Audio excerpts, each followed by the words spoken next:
Hello friends, तो कैसे हैं आप लोग। तो फ्रेंड्स, आज का सेशन आपके लिए बहुत ही ज़्यादा बेनिफिशियल होने वाला है, क्योंकि यहाँ पर मैं आपके लिए सेलेक्टेड एमसीक्यू लेकर आया हुआ हूँ। तो आप लोग अगर BPSC TRE, BPSC 71st, BPSC special educated, Bihar SSC and Bihar की किसी भी वनडे एग्जाम की या फिर किसी भी वनडे एग्जाम की प्रिपरेशन कर रहे हो, तो भाई इस सेशन को जरूर ज्वाइन कर लीजिएगा आप लोग। तो भाई देखो, यहाँ पर सारे के सारे सेलेक्टेड प्रश्न हैं आपके लिए, यहाँ से आपके एग्जाम में क्वेश्चन देखने को जरूर मिल जाएगा। तो सिलेक्टेड प्रश्न है, करना ना भूलें और अच्छे ढंग से करें, याद कर करके करें, ठीक है। तो वही हमारा फर्स्ट क्वेश्चन है कि भारत के संविधान में मौलिक कर्तव्य किस संविधान संशोधन द्वारा जोड़ा गया। तो वही यहाँ पर मौलिक कर्तव्य की बात करी गई है। तो मौलिक कर्तव्य किस संविधान संशोधन के द्वारा जोड़ा गया था।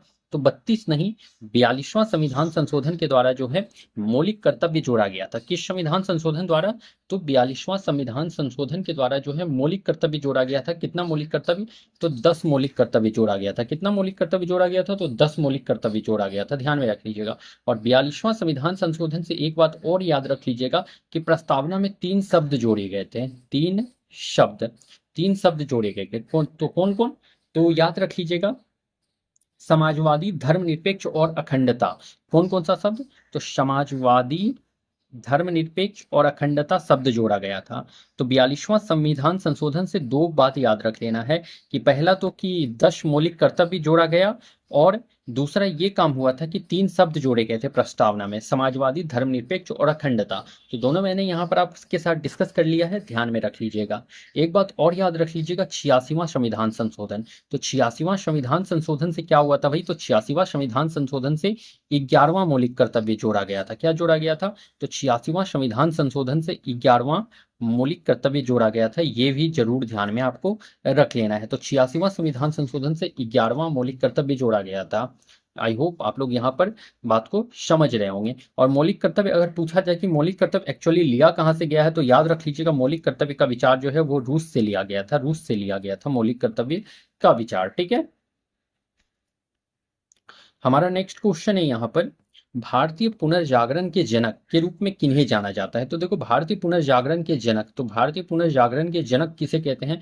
बाल गंगाधर तिलक को तो नहीं भाई, बाल गंगाधर तिलक को तो नहीं। बाल गंगाधर तिलक से एक मैगजीन याद रख लेना, मराठा और केसरी। बाल गंगाधर तिलक से एक मैगजीन जरूर याद रख लेंगे, मराठा और केसरी याद रख लीजिएगा, मराठा और केसरी, ठीक है। दयानंद सरस्वती भी इसका आंसर नहीं है, इससे याद रख लीजिएगा इन्होंने आर्य समाज की स्थापना करी है। आर्य समाज का स्थापना किसने करा है। तो आर्य समाज का स्थापना स्वामी दयानंद सरस्वती ने 1875 में, 1875 में स्वामी दयानंद सरस्वती ने आर्य समाज का स्थापना किया, 1875 में। स्वामी श्रद्धानंद जो है ये भी इसका आंसर नहीं है, ये भाई बिहार के एक जो है किसान नेता हो जाते हैं, बिहार के किसान नेता है स्वामी श्रद्धानंद, ठीक है। राजा राम मोहन राय जो है ये हो जाते हैं यहाँ पर करेक्ट आंसर। तो ये भारतीय पुनर्जागरण के जनक जो है राजा राम मोहन राय हैं, और इन्होंने जो है ब्रह्म समाज का भी स्थापना करा था, ब्रह्म समाज का भी स्थापना करा था। और ये ब्रह्म समाज का स्थापना 1828 में किया गया है। एक बार आप लोग जरूर देख लेंगे कि 1828 में ही ब्रह्म समाज का स्थापना हुआ है ना। थोड़ा मैं कंफ्यूज हूँ, बट 1828 से मुझे लग रहा है, तो एक बार आप लोग चेक जरूर कर लेंगे भाई, ठीक है। कांग्रेस ने पूर्ण स्वराज की घोषणा सबसे पहले कहाँ की। तो देखो, पूर्ण स्वराज की घोषणा अगर पूछ ले कि सबसे पहले कहाँ, तो लाहौर। तो बिल्कुल यही लाहौर अधिवेशन में जो है पूर्ण स्वराज का घोषणा किया था कांग्रेस ने सबसे पहले। और ये लाहौर अधिवेशन कब हुआ था। तो 1940 में हुआ था, 1940 में हुआ था लाहौर अधिवेशन, ठीक है। 1940 में लाहौर अधिवेशन हुआ था, और इसमें पूर्ण स्वराज का घोषणा हुआ था, ध्यान में जरूर रख लीजिएगा आप लोग।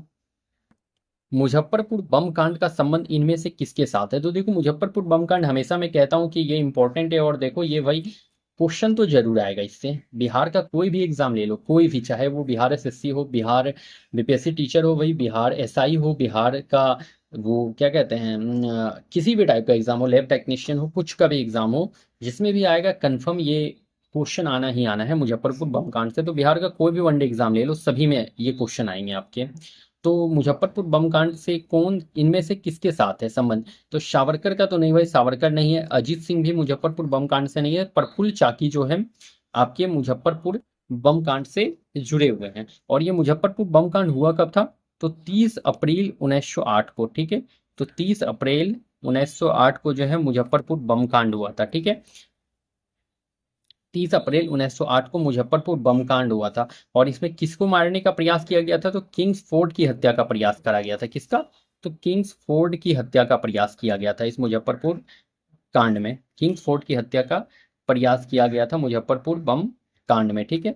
और इसमें जो जुड़े हुए थे कौन कौन, तो एक याद रख लीजिए, खुदीराम बोस, खुदीराम बोस, और एक जुड़े हुए थे इसमें प्रफुल्ल चाकी, प्रफुल्ल चाकी, ठीक है। तो खुदीराम बोस और प्रफुल्ल चाकी इसमें जुड़े हुए थे, ठीक है। ये दो आप लोग जरूर ध्यान में रख लीजिएगा। और खुदीराम बोस को जो है भाई आ, ये क्या बोलते हैं, फांसी का सजा दिया गया था, फांसी का सजा दिया गया था। और प्रफुल्ल चाकी ने खुद का सुसाइड किया था, ठीक है। सुसाइड इन्होंने कर लिया था अंग्रेजों के डर से। प्राचीन भारत का नेपोलियन किसे कहते हैं, तो देखो प्राचीन भारत का नेपोलियन किसे कहा जाता है, चंद्रगुप्त मौर्य को नहीं भाई, पुष्यमित्र को नहीं, कनिष्क को नहीं, समुद्रगुप्त को जो है भारत का नेपोलियन या प्राचीन भारत का नेपोलियन के नाम से जाना जाता है, समुद्रगुप्त को।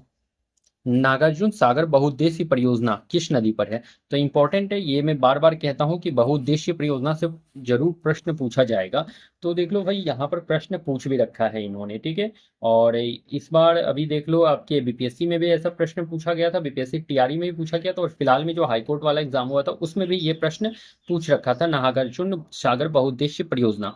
तो it is important for you that you must remember multipurpose projects, okay. तो मल्टीपर्पज प्रोजेक्ट जो है आपको जरूर याद रख लेना है, because it is most important topic, okay friends. तो नागार्जुन सागर बहुउद्देशीय परियोजना किस नदी पर है, तो ध्यान में रख लियो आप लोग, ताप्ती में नहीं, कोशी में नहीं, दामोदर में नहीं, कृष्णा नदी में जो है नागार्जुन सागर बहुउद्देशीय परियोजना किस में है, तो कृष्णा नदी पर बनाई गई है, ओके। ओम मात्रक है, तो भाई ओम किसका यूनिट है, ये पूछ रखा है आपसे कि ओम यूनिट किसका है, एक्चुअली देख लो ओम जो है आपका यूनिट किसका है भाई, तो ओम यूनिट है। Answer this question please friends, answer this question, very easy question, so please answer this question. Ohm मात्रक है, तो भाई विद्युत प्रतिरोध का रेजिस्टेंस का है, विद्युत प्रतिरोध रेजिस्टेंस का मात्रक है, वोल्टेज का है, विद्युत धारा का है, या चालकता है, ये देखो चालकता लिखा गया है भाई, चालकता होगा, ये क्या होगा, तो चालकता, इसे लिख लो चालकता। तो किसका है बताओ, तो ओम जो है मात्रक, अगर ओम पूछ ले तो यार ये विद्युत प्रतिरोध रेजिस्टेंस का है, ठीक है। ओम पूछ ले तो रेजिस्टेंस का है। और अगर पूछ ले ओम मीटर पूछ ले, अगर ओम मीटर पूछ ले, मीटर, तो ओम मीटर याद रख लीजिएगा, ओम मीटर किसका है, तो ओम मीटर याद रख लीजिएगा रेजिस्टिविटी का है, रेजिस्टिविटी, रेजिस्टिविटी का है। रेजिस्टिविटी का मतलब होता है प्रतिरोधकता, प्रतिरोधकता। तो अगर रेजिस्टिविटी का पूछ ले तो ओम मीटर, और रेजिस्टेंस का पूछ ले तो ओम हो जाता है यूनिट, ध्यान में रख लेना है, दोनों के दोनों आंसर आपके लिए इंपॉर्टेंट बन जाते हैं।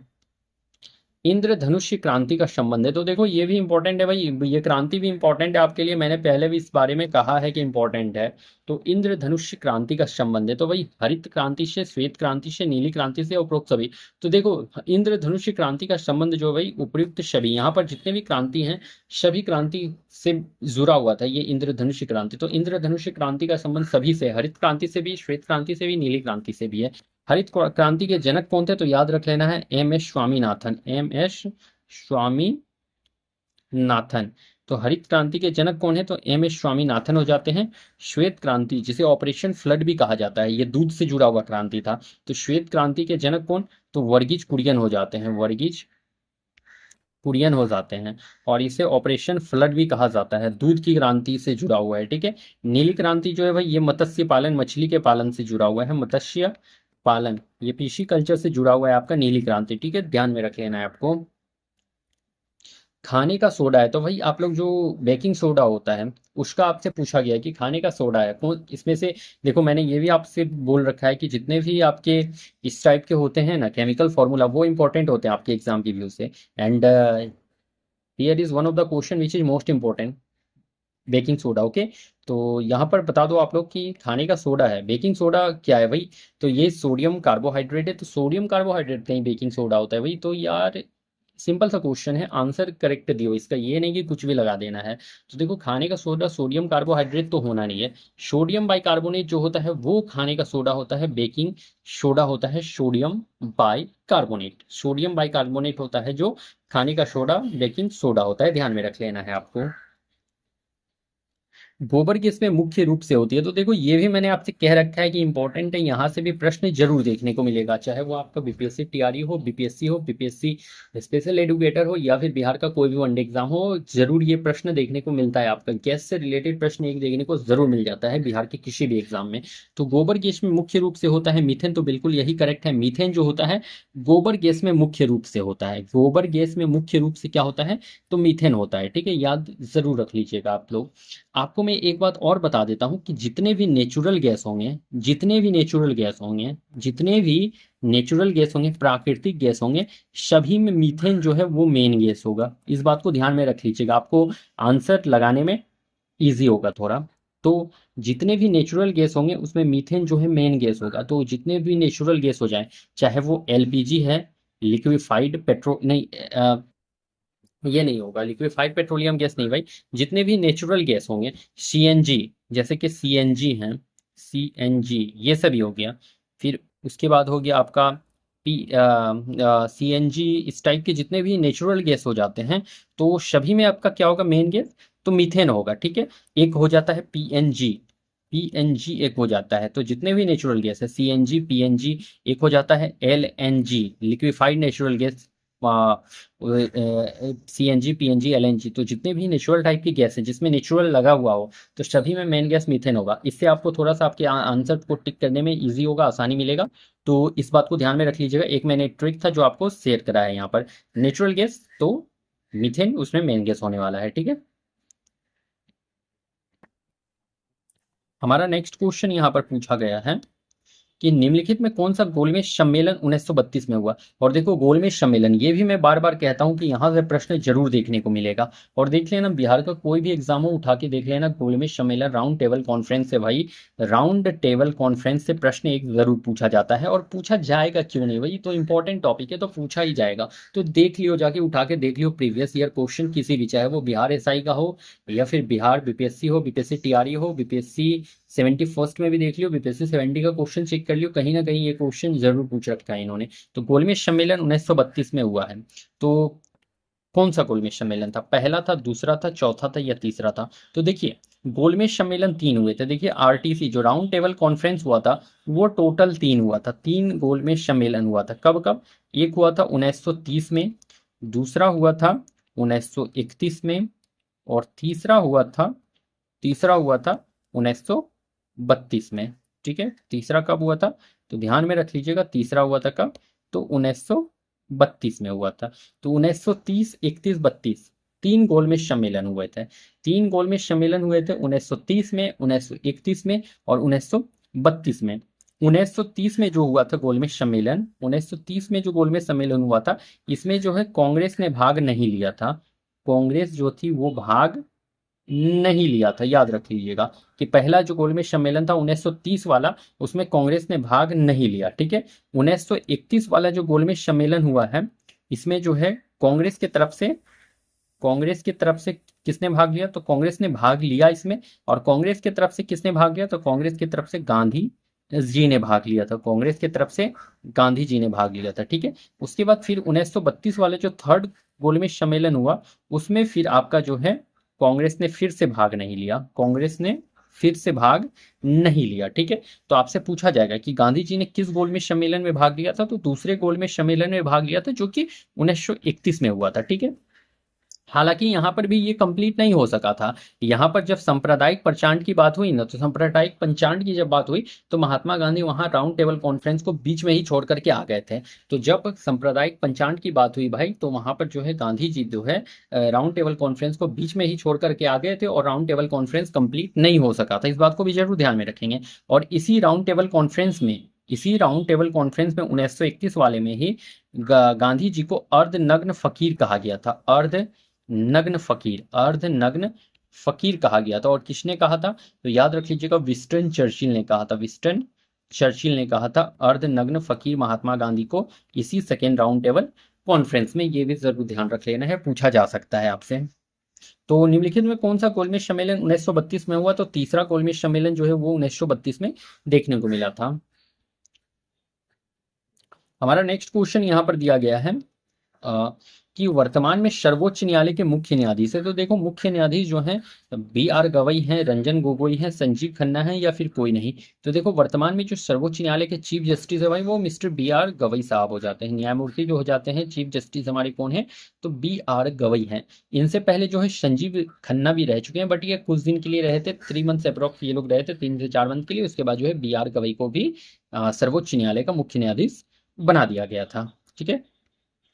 1922 में गया के इंडियन नेशनल कांग्रेस के अधिवेशन के अध्यक्ष कौन थे। तो सिंपल सा क्वेश्चन पूछा गया है कि 1922 में कौन सा हुआ था, तो गया अधिवेशन हुआ था। तो 1922 के गया अधिवेशन का अध्यक्ष, और यहाँ से क्वेश्चन जरूर पूछा जा रहा है आपके बीपीएससी ये बिहार लेवल के एग्जाम में, तो पूछा जा सकता है टीआरई में भी और 71st में भी। तो गया अधिवेशन का अध्यक्ष 1922 का जो है वो चितरंजन दास हो जाते हैं, चितरंजन दास। एक बात याद रख लेना, बिहार में कांग्रेस के कुल कितने अधिवेशन हुए, तो बिहार में कांग्रेस के कुल जो है 3 अधिवेशन हुए थे, 3। तो कितने, बिहार में कांग्रेस के टोटल 3 अधिवेशन हुए हैं, और तीनों को आपको जरूर याद रख लेना है, इंपॉर्टेंट है। पहला याद रख लेना है आपको बांकीपुर अधिवेशन, बांकीपुर अधिवेशन जो कि आपके 1912 में हुआ था, और इसकी अध्यक्षता किसने करी थी, तो आर एन मधुलोकर ने करी थी, आर एन मधुलोकर ने करी थी इसकी अध्यक्षता। ठीक है, ठीक है, इतना बात क्लियर हो गया। नेक्स्ट आप लोग क्या याद रख लेंगे, नेक्स्ट याद रख लीजिएगा दूसरा जो गोलमेज सम्मेलन हुआ था ये गया में हुआ था, गया में, और ये कब 1922 में हुआ था, और इसकी अध्यक्षता किसने करी थी भाई, तो इसकी अध्यक्षता जो है चितरंजन दास ने करी थी, सी आर दास ने करी थी, ध्यान में रख लीजिएगा। और तीसरा जो गोलमेज सम्मेलन आपको देखने को मिला था वो कब देखने को मिला था, जरा कोई बता सकता है मुझे। तीसरा जो गोलमेज सम्मेलन मिला बिहार में जो अधिवेशन देखने को मिला था, कब मिला था कांग्रेस का, तो ये 1940 में, और 1940 का ये रामगढ़ अधिवेशन था, 1940 का रामगढ़ अधिवेशन, जो अभी फिलहाल प्रेजेंट टाइम में झारखंड का एक पार्ट है, बट उस टाइम पे ये बिहार का पार्ट हुआ करता था। ठीक है, अब बट अब रिसेंट टाइम पर ये झारखंड में है रामगढ़, और ये रामगढ़ अधिवेशन 1940 में हुआ था, जिसकी अध्यक्षता किसने करी थी, अबुल कलाम आजाद ने, अबुल कलाम आजाद ने करी थी। ठीक है, तो ध्यान में रख लीजिएगा, अबुल कलाम आजाद ने इसकी अध्यक्षता कर रखी है, ध्यान में रखना है आपको। अभिज्ञान शकुंतलम के लेखक है, तो भाई बुक से एक क्वेश्चन तो फिक्स है एग्जाम में, बार बार मैं कहता हूँ आएगा भी, लिख के रख लियो अपना। तो अभिज्ञान शकुंतलम जो है ये बिल्कुल करेक्ट है, कालिदास। और उसके बाद जो है ये चंद्र बरदाई से याद रख लेना, पृथ्वीराज रासो, पृथ्वीराज रासो, पृथ्वीराज रासो की रचना किसने की है, तो चंद्र बरदाई ने करी है। ठीक है, उसके बाद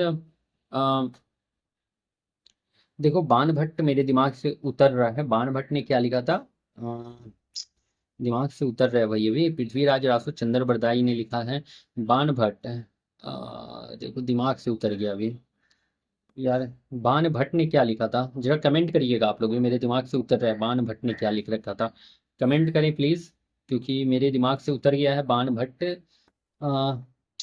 देखो ना क्या लिखा था यार ये बाणभट्ट ने। अच्छा इसको आगे मैं देख लेता हूँ, अभी फिलहाल मेरे दिमाग से उतर रहा है ये, आप लोग भी प्लीज कमेंट करिएगा। सविनय अवज्ञा आंदोलन का नेतृत्व किसने किया, तो सविनय अवज्ञा आंदोलन का नेतृत्व किसने किया, तो सविनय अवज्ञा आंदोलन का नेतृत्व जवाहरलाल नेहरू ने नहीं भाई, राजेंद्र प्रसाद ने नहीं, लाल बहादुर शास्त्री ने नहीं, गांधी जी ने सविनय अवज्ञा आंदोलन का नेतृत्व किया था। किसने किया था, तो सविनय अवज्ञा आंदोलन का नेतृत्व महात्मा गांधी ने किया था। और आप लोग एक चीज याद रख लेंगे कि दांडी मार्च जरूर याद रखेंगे, इंपॉर्टेंट है। दांडी मार्च हुआ कब है, तो याद रख लीजिएगा ये 6 अप्रैल से नहीं 12 मार्च से, दांडी मार्च कब हुआ है, तो 12 मार्च 1930 से लेकर के 6 अप्रैल 1930 तक हुआ था, 6 अप्रैल 1930 तक हुआ था ये दांडी मार्च। ठीक है, और ये यात्रा कहाँ से कहाँ तक चला था, तो याद रख लेना है कि साबरमती से दांडी तक चला था, साबरमती से दांडी तक का ये यात्रा हुआ था, साबरमती से दांडी तक का ये यात्रा हुआ था, दांडी मार्च। और इसमें टोटल कितने आदमी थे, तो टोटल 79 मेंबर थे, 79 मेंबर थे गांधी जी को मिलाकर, तो 79 मेंबर ने जो है दांडी मार्च किया था, 79 मेंबर थे इसमें। और ये जो है 385 किलोमीटर की यात्रा थी, 385 किलोमीटर की यात्रा थी। ठीक है, 385 किलोमीटर की यात्रा थी, और ये यात्रा कितने दिन में कंप्लीट हुआ था, तो 24 दिन में ये यात्रा कंप्लीट हुआ था। 24 दिन लगा था ये दांडी मार्च को करने में, टोटल 24 दिन लगा था। ये सभी से प्रश्न पूछा जाता है कि कितने मेंबर थे, तो गांधी जी को मिलाकर 79 किलोमीटर का यात्रा था और 24 दिन में यात्रा कंप्लीट हुआ था। जब दांडी मार्च जो है 6 अप्रैल 1930 को जब नमक कानून तोड़ा गया, 6 अप्रैल 1930 को जब नमक कानून तोड़ा गया, तो गांधी जी ने कहा कि जो जहां पर है वहीं से जो है विरोध करना स्टार्ट कर दें अंग्रेजों का, और इसके बाद से जो है सविनय अवज्ञा आंदोलन भी भाई वो स्टार्ट हो गया है। इस बात को भी ध्यान में रख लीजिएगा। और जिसके तहत जो है आपका यहाँ पर क्या कहते हैं, बिहार में जो है शराबबंदी और आ, वो एक जमींदारी कर भी बंद हो गया था। ठीक है, इस बात को भी ध्यान में रखना है। सती प्रथा किस वर्ष समाप्त की गई, तो सती प्रथा का अंत किसने करा है, तो लॉर्ड विलियम बेंटिक ने करा है, विलियम बेंटिक। तो लॉर्ड विलियम बेंटिक ने जो है सती प्रथा का अंत किया है। और ये कब हुआ था, तो 1845 में नहीं, 1824 में नहीं, 1829 1829 में सती प्रथा का अंत हुआ है लॉर्ड विलियम बेंटिक के द्वारा, ध्यान में रख लीजिएगा। नीति आयोग अस्तित्व में आया, तो नीति आयोग देखो अस्तित्व में जो आया है ये 2012 में नहीं, 2014 में नहीं, नीति आयोग 2015 में अस्तित्व में आया है। देखो जो योजना आयोग था ये 2014 तक जो है योजना आयोग हुआ करता था, 2014 तक योजना आयोग हुआ करता था, योजना आयोग। बट ये 2015 से जो है योजना आयोग ही जो है वो नीति आयोग बन गया है। योजना आयोग को खत्म कर दिया गया और अब से जो है नीति आयोग बना दिया गया। और नीति आयोग के अध्यक्ष अगर पूछ ले कि कौन होते हैं, तो अध्यक्ष इसके प्रधानमंत्री होते हैं। अध्यक्ष जो होते हैं यहाँ पे प्रेजेंट टाइम में जो प्रधानमंत्री होंगे, पीएम होंगे, वो नीति आयोग के अध्यक्ष हो जाते हैं, ध्यान में रख लीजिएगा आप लोग। टिहरी पनबिजली कॉम्प्लेक्स निम्नलिखित में किस एक नदी पर स्थित है, तो देखो बहुउद्देश्य परियोजना से फिर से प्रश्न आ गया है। तो टिहरी पनबिजली कॉम्प्लेक्स अलकनंदा नदी पर है। टिहरी पनबिजली जो है ये भागीरथी नदी पर बनाया गया है, टिहरी बांध परियोजना भागीरथी नदी पर। और टिहरी बांध जो है भाई, टिहरी बांध ये भारत का सबसे ऊंचा बांध है। टिहरी बांध भारत का सबसे ऊंचा बांध। टिहरी बांध अगर पूछ ले कि भारत का सबसे ऊंचा बांध कौन सा है, तो भारत का सबसे ऊंचा बांध जो है वो टिहरी बांध हो जाता है, ध्यान में जरूर रखना है आपको। बिहार के लोकसभा में सांसदों की संख्या कितनी है, तो देखो बिहार के लोकसभा में सांसद का पूछ ले तो 10, 15, 35 या 40, तो 40 सांसद है बिहार लोकसभा में। बिहार के लोकसभा में कितने सांसद हैं, तो बिहार लोकसभा में टोटल 40 सांसद हैं, ध्यान में रख लीजिएगा। बिहार लोकसभा में कितने सांसद हो जाते हैं, तो 40 सांसद हो जाते हैं। आपसे एक अगर स्पेसिफिक लोकसभा पूछ ले, मान लो कि पटना लोकसभा में पूछ ले कि पटना लोकसभा में कितने सांसद हैं, तो 2 एमपी हैं, ठीक है, तो 2 सांसद हो जाते हैं। और अगर पूछ ले कि कितने इसमें एमएलए हैं, मेंबर ऑफ लेजिस्लेटिव असेंबली जो है विधानसभा का सीट कितना है, तो भाई इसमें 14 एमएलए बनते हैं, ठीक है। तो पटना अगर जिला पूछ ले कि तो पटना जिला में एमपी कितने, एमपी के सीट तो 2 और एमएलए के सीट तो 14, याद रखिएगा इस बात को, ठीक है। विधान परिषद अगर पूछ ले आपसे कि बिहार विधान परिषद में कितना सीट है, तो विधान परिषद में भी याद रख लीजिएगा 75 सीट है टोटल विधान परिषद में, ठीक है। पारादीप बंदरगाह किस नदी के डेल्टा पर स्थित है, तो देखो ये प्रश्न आपको कमेंट करके बताना है कि पारादीप बंदरगाह किस मतलब कि ये बंदरगाह के नजदीक है। जरा आप लोग कमेंट करके बताएं इस क्वेश्चन को, पारादीप बंदरगाह। क्योंकि देखो ये क्वेश्चन जो है पूछा गया है आपके किस एग्जाम में, मैं अभी बता देता हूँ। तो देखो भाई ये जो क्वेश्चन पूछा गया था आपके जो है हाई कोर्ट एग्जाम जो हुआ था,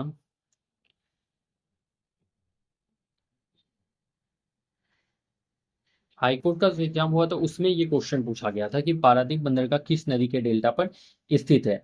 तो ये याद रख लीजिएगा, रिहंद नदी के डेल्टा पर तो नहीं भाई, पारादीप बंदरगाह जो है रिहंद नदी का नहीं, गंगा नदी का नहीं, ये महानदी के डेल्टा पर स्थित है। पारादीप बंदरगाह जो है ये महानदी के डेल्टा पर स्थित है, इस बात को जरूर ध्यान में रख लीजिएगा। और ये पूछा गया था आपके किसमें तो हाईकोर्ट वाले एग्जाम में पूछा गया था। पृथ्वी दिवस कब मनाया जाता है, तो भाई देखो दिवस से एक क्वेश्चन आपके लिए इंपॉर्टेंट हो जाता है, दिवस से तो इंपॉर्टेंट छोड़ ही नहीं सकते हो, चाहे वो बीपीएससी टीआरई हो, बीपीएससी 71st हो या बिहार का कोई भी एग्जाम हो।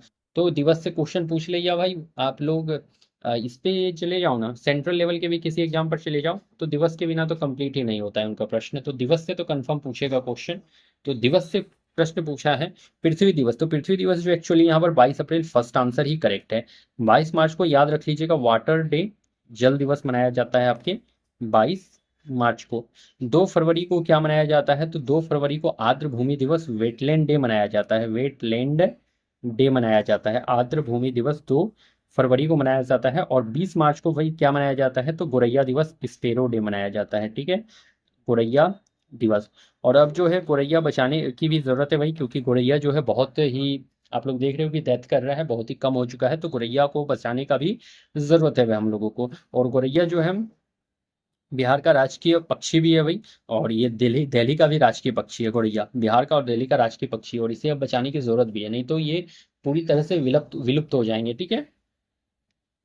रॉलेट एक्ट कब पारित हुआ, तो रॉलेट एक्ट जो है 1010 में नहीं, 1919 में जो है रॉलेट एक्ट पारित हुआ था। और रॉलेट एक्ट जो पारित हुआ था ये 1919 में हुआ था। और इसी का विरोध जो है सत्यपाल और सैफुद्दीन किचलू कर रहे थे। सत्यपाल और सैफुद्दीन किचलू कर रहे थे। सैफुद्दीन सैफुद्दीन किचलू कर रहे थे। तो इसी का विरोध जो है सत्यपाल और सैफुद्दीन किचलू कर रहे थे, जिस वजह से इन्हें गिरफ्तार कर लिया गया था। और इसके बाद ही जो है जाकर 13 अप्रैल 1919 में जलियांवाला बाग हत्याकांड हुआ था। 1919 में जलियांवाला बाग हत्याकांड हुआ था, जलियांवाला बाग।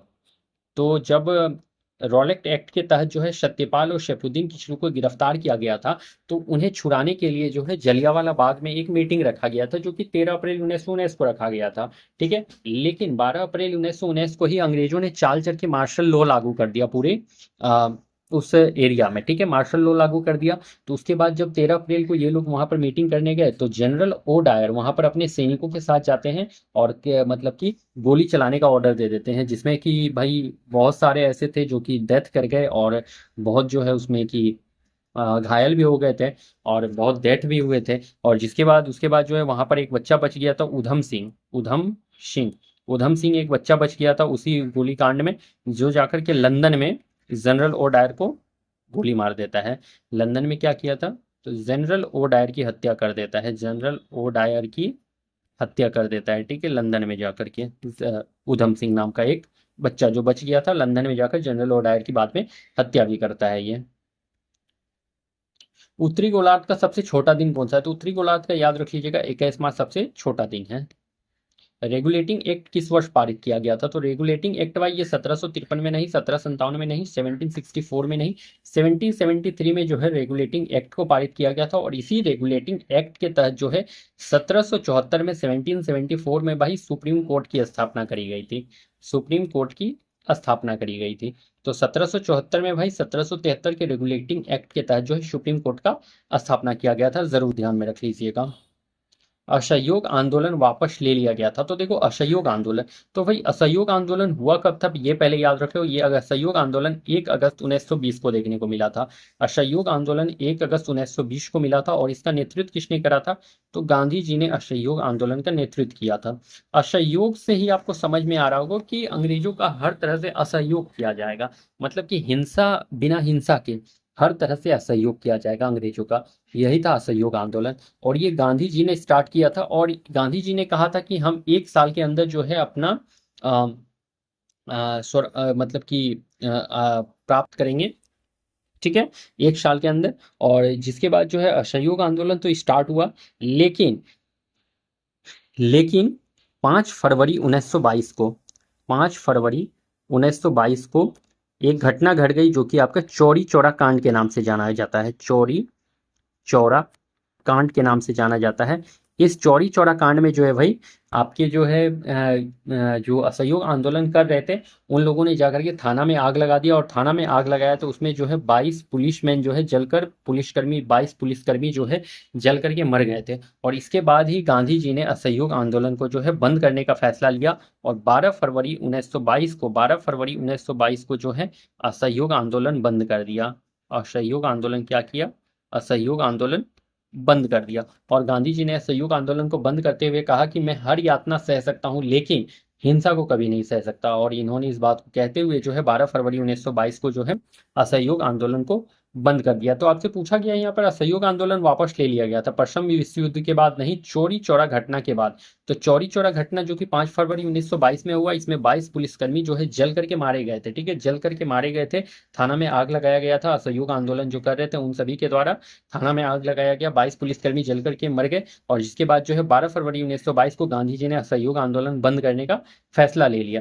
और इसी समय गांधी जी ने कहा कि असहयोग आंदोलन को जो है हिमालय जैसी बड़ी भूल बताया था, हिमालय जैसी बड़ी भूल। तो किसे हिमालय जैसी बड़ी भूल बताया, तो याद रख लीजिएगा असहयोग आंदोलन को हिमालय जैसी बड़ी भूल भी बताया है गांधी जी ने। इसको भी ध्यान रख लेना है, आपको पूछा जाता है ये प्रश्न। भारत के निम्नलिखित राज्यों में किसी एक का जनसंख्या घनत्व 2011 जनगणना के अनुसार सबसे कम है। तो जनसंख्या घनत्व अगर पूछा जाए सबसे कम है तो हिमाचल प्रदेश का नहीं है, मेघालय का नहीं है, अरुणाचल प्रदेश का जनसंख्या घनत्व सबसे कम है और ये 17 व्यक्ति पर किलोमीटर। कितना है, तो 17 व्यक्ति पर किलोमीटर है आपके अरुणाचल प्रदेश का जनसंख्या घनत्व, ध्यान में रख लेना है। तो फ्रेंड्स, हमारा आज का सेशन यहाँ पर कंप्लीट होता है। मैंने बहुत ही दमदार सेशन आपको कराया है, तो भाई इस सेशन को फुल देखिएगा। तो चलिए मैं फिर मिलता हूँ कल किसी नेक्स्ट सेशन में, तब तक के आप लोगों को thank you and best of luck.